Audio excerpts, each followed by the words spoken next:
오늘은 구정 명절 설날을 맞이해서 주일 예배를 하나님께 드리게 되었습니다. 가족이 함께 드리는 예배를 통해서 우리 하나님께서 은혜와 복을 더해 주실 줄로 믿습니다. 특별히 우리 교회는 끊임없이 다음 세대가 더 잘 되는 교회가 되기 위해서, 세대를 이어 복이 흐르는 교회가 되기 위해서, 믿음의 명문가가 세워지는 교회가 되기 위해서 기도하고 있습니다. 하나님께서 내 믿은 대로 되어라 이렇게 말씀하셨사오니 우리가 믿음의 기도를 드릴 때마다 응답해 주셔서 성도의 가정에 복과 은혜가 더해질 줄로 믿습니다. 오늘은 히브리서 11장에 있는 믿음으로 거절한 모세에 관한 주제로 하나님의 말씀을 나누도록 하겠습니다. 우리가 세상을 살아가면서 흔히 잘 사용하는 단어 가운데 하나가 예와 아니오라고 할 수 있습니다. 예와 아니오가 분명한 사람은 이 세상을 바르게 살아가는 사람이라고 할 수 있습니다. 여러분, 믿음이란 무엇입니까? 히브리서 11장에서는 다양한 믿음의 사람들의 사례를 소개하고 있습니다. 믿음을 우리가 예와 아니오라고 하는 측면에서 본다면, 하나님께 예라고 한 것이 믿음이라고 하면 하나님을 제외한 다른 것들에 대해서 아니라고 대답하는 것도 믿음입니다. 만일 예와 아니오가 분명하지 않으면 우리는 현실과 타협하는 그런 사람이 되고 말 것입니다. 하나님께서는 우리에게 완전한 헌신, 전적인 헌신, 순전한 헌신을 요구하십니다. 하나님께서 아브라함을 부르실 때에 고향과 친척과 아버지의 집을 떠나라고 했습니다. 아브라함은 하나님을 믿었기 때문에 고향과 친척과 아버지의 집을 떠날 때에 하나님께 계약서를 요구하지도 않았고, 하나님과 협상하려고 하지도 않았고, 어떤 반대급부도 요구하지 않았고, 다만 순종하여 예라고 대답했습니다. 아브라함은 하나님께 대하여 예라고 대답하는 동시에 갈대아 우르를 향해서는 아니야라고 했습니다. 이것이 바로 믿음입니다. 그래서 믿음은 언제나 참된 결단을 요구하는 것입니다. 히브리서 11장에서는 모세를 가르쳐 하나님께 예라고 대답하고 세상을 향해서는 아니오라고 대답한 사람이라고 했습니다. 25절에서 그 말씀을 하고 있습니다. 믿음으로 모세는 장성하여 바로의 공주의 아들이라 칭함받기를 거절하고 도리어 하나님의 백성과 함께 고난받기를 잠시 죄악의 낙을 누리는 것보다 더 좋아했다, 이렇게 말씀합니다. 모세는 장성한 이후에 예와 아니오의 선택의 기로에 섰을 때에 과감히 하나님을 선택하고 세상에 주는 즐거움을 거절했습니다. 그러면 모세의 이런 결단은 어디로부터 비롯된 것입니까? 23절에 보게 되면 믿음으로 모세가 났을 때에 그 부모가 아름다운 아이임을 보고 석 달 동안 숨겨 왕의 명령을 무서워하지 아니하였다고 했습니다. 출애굽기 6장에 보게 되면 이 모세의 부모의 이름은 아므람과 요게벳이라고 하고 있습니다. 이들은 모세가 아니었다면 역사의 이름을 남길 만한 사람이 아니었지만 아들 때문에 이스라엘 역사에 있어서 가장 위대한 종교적인 지도자, 가장 위대한 정치적인 지도자를 탄생시킨 부모가 된 것입니다. 출애굽기에 보게 되면 애굽의 바로가 이스라엘 자손들에게 사내 아이가 태어나면 모두 강물에 빠뜨려 죽이라고 명령했습니다. 그런데 모세의 부모는 23절에 있는 말씀처럼 믿음으로 바로의 명령을 무서워하지 않고 갓난아기를 석 달 동안이나 숨겨서 키웠습니다. 바로의 법을 따르지 않는 데는 용기가 필요했습니다. 또 아기를 석 달 동안이나 숨기는데도 용기가 필요했습니다. 그 아이를 갈대 상자에 넣어서 나일 강물에 띄우는 데는 더 큰 용기가 필요했습니다. 그러면 이 모든 용기가 어디에서 온 것입니까? 믿음에서 왔습니다. 모세의 부모는 믿음으로 아들을 살렸습니다. 성경에서는 이 용기의 출처를 믿음이라고 분명하게 선언하고 있습니다. 이처럼 믿음은 모든 두려움을 극복하게 합니다. 시편 27편 1절에서도 여호와는 나의 빛이요 나의 구원이시니 내가 누구를 두려워하리요 여호와는 내 생명의 능력이시니 내가 누구를 무서워하리요, 이렇게 노래하고 있습니다. 그러면 이런 부모의 용기에 하나님께서는 어떻게 응답하십니까? 갈대 상자에 넣어 나일강에 던져진 모세가 때를 맞추어 목욕하러 나온 공주의 손에 건져졌습니다. 고고학자들의 연구에 따르면 이때 애굽의 공중에는 이미 훌륭한 목욕시설들이 있었다고 합니다. 그런데 왜 하필 그 시간에 바로의 공주가 그 강가에 나온 것입니까? 이것은 우연한 일입니까? 그렇지 않습니다. 이것이 바로 하나님의 섭리입니다. 하나님을 경외하며 믿음으로 자식을 살리려고 하는 이 부모에 대한 하나님의 축복과 보상이 이루어진 것입니다. 결국 신앙인의 자녀는 하나님께서 길러주시고 하나님께서 보호해 주시고 인도해 주시는 것입니다. 사도행전 7장에서 스데반이 설교했습니다. 모세가 애굽 사람의 모든 지혜를 배워 그의 말고 하는 일들이 능하더라. 나이가 40이 되매 그 형제 이스라엘 자손을 돌볼 생각이 났다고 하는 이런 말씀입니다. 모세가 40이 되자 자기 동족인 히브리 사람들을 돌아볼 생각이 났다는 것입니다.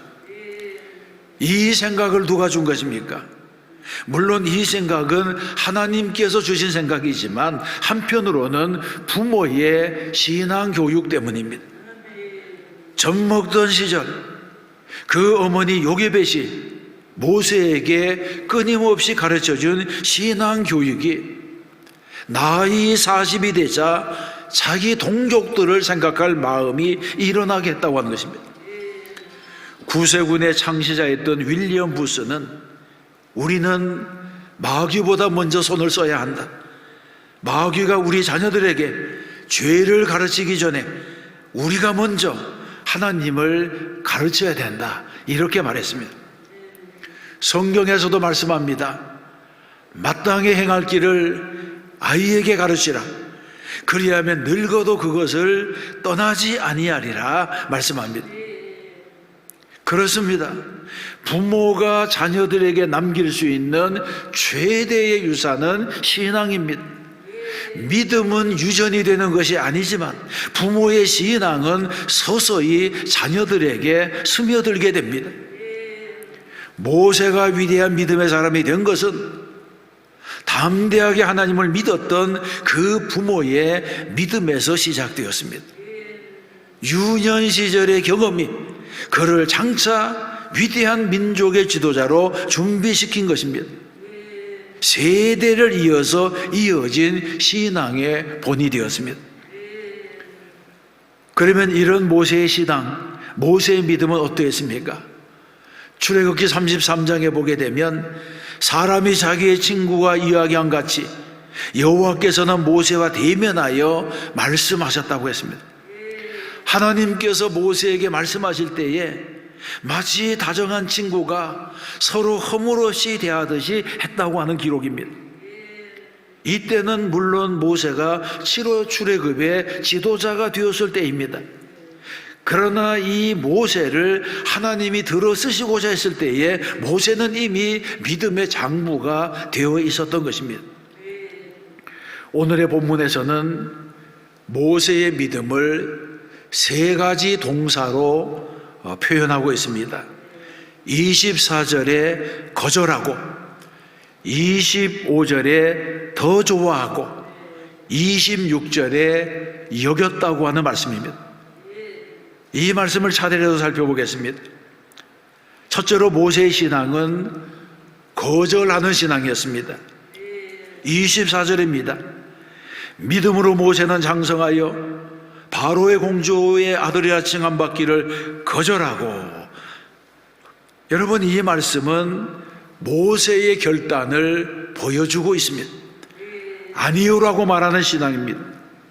스데반의 설교에서 모세가 애굽 사람의 모든 지혜를 배워 그의 말과 하는 일들이 능하더라고 했습니다. 이 말씀은 모세가 공주의 양자가 되었기 때문에 엄청난 특권을 누렸다고 하는 것입니다. 만일 모세가 이런 특권과 기회를 자신을 위해서 이용했다면 그는 애굽에서 권력을 누리며 평안하게 살았을 것입니다. 그러나 그렇게 했다면 모세는 모세가 되지 못했을 것입니다.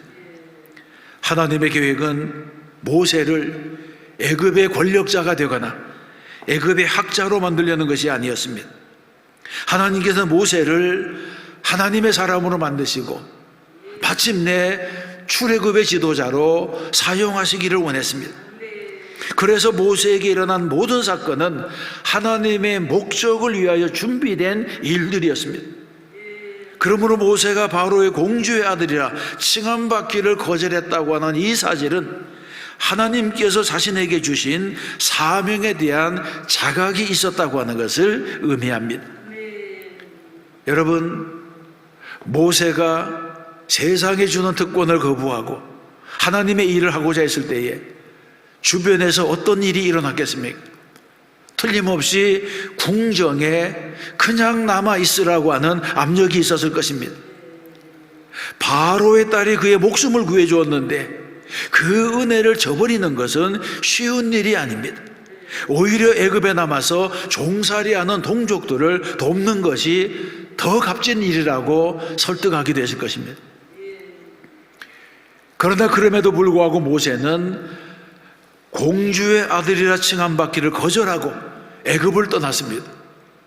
왜냐하면 사명을 깨달은 모세에게는 바로의 궁정에서의 즐거움을 누리는 것 자체가 죄악이고 하루라도 더 머무르는 것이 하나님의 뜻을 저버리는 일이고 망설이는 것은 민족에 대한 배신이라고 하는 것을 알았기 때문입니다. 이 고독한 결단이 우리에게는 어떤 교훈을 주고 있습니까? 하나님의 사람은 예와 아니오가 분명해야 합니다. 나를 통해서 이루시고자 하시는 하나님의 뜻이 무엇인지를 깨달은 사람은 자신의 욕심에 따라 살지 아니하고 하나님의 목적에 따라 살아야 합니다. 이런 사람은 세상 사람들이 다 다른 길로 갈지라도 홀로 아니오라고 하면서 하나님의 편에 서야 됩니다. 포기할 것을 포기하지 아니하면 새로운 것을 가질 수가 없습니다. 그러므로 참된 신앙에는 거절할 것을 거절하고 버려야 될 것을 버리는 결단을 해야 됩니다. 모세는 하나님의 편에 서서 거절했다고 하는 것입니다. 두 번째, 모세는 믿음으로 더 좋은 것을 선택했습니다.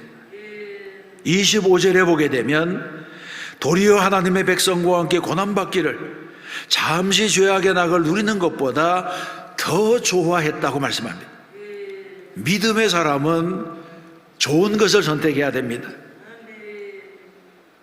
제가 자주 하는 말 가운데 죄는 본능이고 경건은 훈련이라고 하는 말이 있습니다. 여러분, 신앙생활을 하다 보면 우리의 경건은 마치 고무줄을 당겨놓은 것처럼 늘 긴장과 인내를 요구합니다. 그러나 잘 당겨놓았던 고무줄도 놓치는 순간 원위치로 돌아가 버리는 것처럼 죄를 짓는 것은 준비가 필요 없습니다. 죄를 짓는 것은 순간이고 본능입니다. 그렇기 때문에 우리는 매일 매순간 좋은 선택을 해야 된다는 것입니다. 모세는 스스로의 즐거움을 버리고 고난을 선택했습니다. 모세는 무엇을 선택했습니까? 하나님을 위하여, 민족을 위하여 고난의 삶을 선택했습니다. 거절한다고 하는 것이 소극적인 차원이라면 선택한다고 하는 것은 적극적인 차원입니다. 그러므로 거절은 보다 나은 선택을 위한 전 단계로서의 의미가 있습니다. 더 좋은 것을 선택하기 위해서 좋지 못한 것을 거절했습니다. 모세는 바로의 공주의 아들이라고 하는 특권을 거절했습니다. 그리고는 이스라엘의 민족을 구원하기 위하여 자원하여 고난을 선택한 것입니다. 우리는 탕자의 비유를 생각해 볼 수가 있습니다. 탕자는 아버지의 집을 떠나서 화랑방탕하다가 남의 집에서 돼지를 치는 신세가 되었습니다. 그런데 한 해는 너무 흉년이 들어 돼지가 먹는 쥐염 열매로 배후를 채우려고 했지만 주는 사람이 없었습니다. 만일 탕자가 그 돼지우리에 머물면서 이것은 다 지나가는 한때의 고생이라 이런 생각을 했다면 아버지의 집을 선택하지 못했을 것입니다. 돼지우리를 포기하지 않으면 아버지의 집이 없습니다. 아버지의 집으로 돌아가려면 지금 종살이하고 있는 돼지우리를 버려야 됩니다. 예수를 잘 믿는다고 하는 것은 무엇이 죄인가 이런 것을 아는 데 있지 아니하고 나는 예수를 믿기 때문에 나쁜 일을 하지 않습니다 이런 각성에 있지 아니하고 거절을 통해서 새로운 선택을 하는 데 있습니다. 그러므로 회개라고 하는 것은 감정의 차원이 아니라 행동의 차원이 되어야 합니다. 성령의 역사라고 하는 것은 무엇입니까? 성령이 역사하면 죄인의 마음속에 깨달음이 옵니다. 성령께서 내 마음에 오셔서 돼지우리의 삶이 얼마나 더러운가 하는 것을 보여주십니다. 그리고 쥐염 열매로 사는 삶이 얼마나 비참한 것인가 하는 것도 알게 해줍니다. 전에는 그렇게 좋아 보였던 것들도 얼마나 추한 것인지를 깨닫게 해주십니다. 구원받기 전에는 죄악의 낙이 훨씬 좋아 보입니다. 죄 짓는 일에는 즐거움이 있기 때문입니다. 사람들이 왜 죄를 짓습니까? 죄를 짓는 일은 일면으로는 신나고 일면으로는 즐겁기 때문입니다. 만일 죄가 추하게 느껴지고 더럽게 느껴진다면 어떻게 죄를 짓겠습니까? 죄에도 쾌락이 있고 죄에도 낭만이 있습니다. 그래서 죄가 나쁜 것인 줄 알면서도 죄에 빠지게 되는 것입니다. 그러나 여러분, 죄의 즐거움에는 단서가 있습니다. 그 단서는 잠시라고 하는 것입니다. 우리는 잠시 죄악의 낙을 누리는 것을 좋아하면 안 됩니다. 잠시 후가 지나가면 그 쾌락은 고통이 되고 허무가 되고 반드시 대가를 지불해야 됩니다. 이것이 바로 죄악의 본질입니다. 그래서 성경은 그리스도 안에서 새로워진 성도들을 향해서 누구든지 그리스도 안에 있으면 새로운 피조물이라 이전 것은 지나갔으니 보라 새 것이 되었도다 말씀했습니다. 이 말씀처럼 우리가 새로운 피조물이 되었다면 이전에 좋아하는 것들을 더 이상 좋아할 수가 없습니다. 이런 내면의 변화가 찾아와야 합니다. 하나님의 자녀는 더 좋은 것을 선택해야 될 책임과 특권이 있기 때문입니다. 세 번째 모세의 믿음은 확신하는 믿음입니다. 26절입니다. 그리스도를 위하여 받는 수모를 애굽의 모든 보화보다 더 큰 재물로 여겼으니 이는 상 주심을 바라봄이라. 아멘. 여기에서 중요한 동사는 여기다라고 하는 단어입니다. 여기다라고 하는 말에는 생각하다, 평가하다, 간주하다라고 하는 의미가 있습니다. 모세에게는 분명한 가치관이 있었습니다. 분명한 판단의 기준이 있었습니다. 모세는 무엇이 옳은지, 무엇이 그른지, 무엇을 선택하고 무엇을 버려야 할지를 알았습니다. 대부분의 사람들이 신앙 초기에는 좋은 것과 나쁜 것을 구별해서 좋은 것을 선택하려고 노력합니다. 그러나 믿음이 성장하게 되면 좋은 것 중에서 더 좋은 것, 최상의 것, 하나님이 기뻐하시는 것들을 선택하게 됩니다. 기독교의 신앙은 이것저것을 함께 취하는 것이 아니고 둘 중에 하나를 선택하는 것입니다. 하나님이 기뻐하시는 것에 예라고 대답했다면 하나님께서 미워하시는 모든 것을 향해서는 아니요라고 말해야 됩니다. 이것이 바로 올바른 신앙입니다. 26절 하반절에서는 상 주심을 바라봄이라고 했습니다. 믿음의 사람들은 한결같이 환상을 가진 사람들입니다. 믿음의 사람들은 다른 사람들이 보지 못하는 것을 보게 됩니다. 모세도 결단하여 선택하던 그날 눈을 들어 하나님께서 주시는 상급을 바라보았습니다. 지금 당장에 주어지는 보상이 아니더라도 반드시 갚아주실 하나님의 상을 바라본 것입니다.